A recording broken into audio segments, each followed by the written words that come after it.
Emotionale Brille.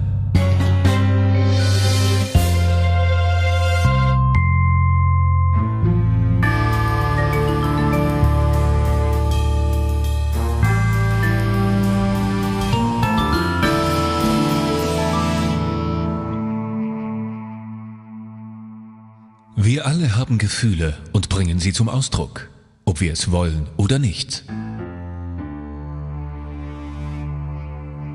Warum lernen wir dann emotionale Kommunikation nicht wie Lesen und Schreiben?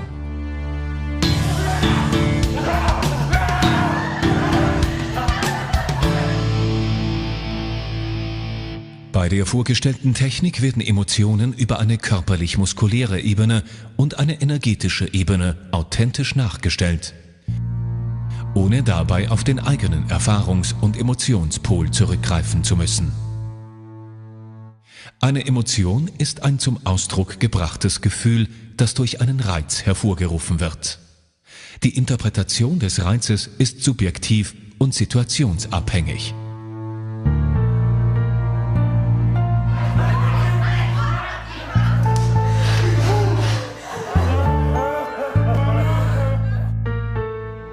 Im Zusammenhang mit dem Nutzen einer Emotion ergeben sich 3 Basisrichtungen. Ich will etwas. Die Vorwärtsbewegung, die aggressives Verhalten beinhaltet. Ich will etwas nicht. Die Rückwärtsbewegung, zu der das Fluchtverhalten zählt. Und ich habe alles, was ich will. Das Innehalten, das die Zufriedenheit zum Thema hat. Darüber hinaus gibt es 2 Sonderfälle. Ich will etwas, das ich nicht bekomme.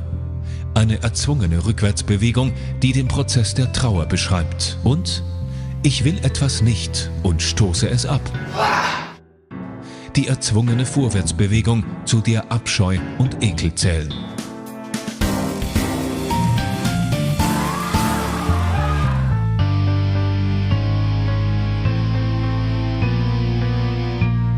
Der Schwerpunkt der Mimik liegt im Bereich um das Auge, die sogenannte emotionale Brille.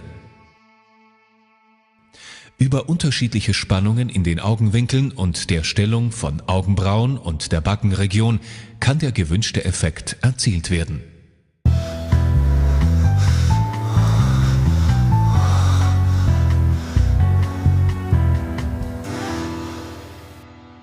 Um die dargestellte Emotion nicht mechanisch und maskenhaft wirken zu lassen, bedarf es der sogenannten Färbung.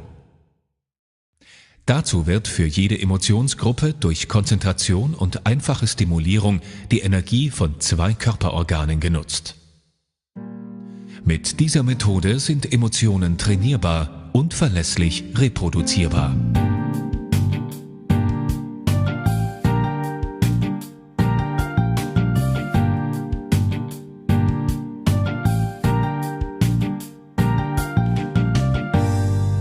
Die Emotionstechnik ist aber nicht nur ein wertvolles Werkzeug für das Schauspiel, sondern kann auch im Berufs- und Privatleben von Nutzen sein.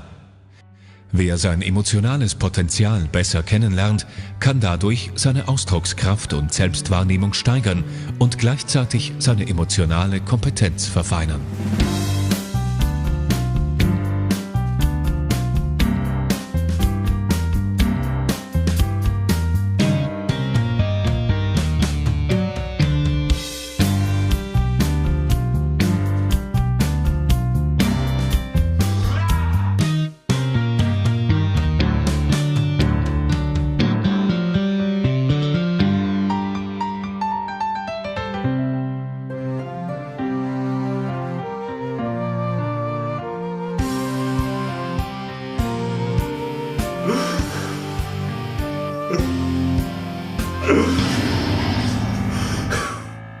Schließlich macht Ausdruck den Eindruck.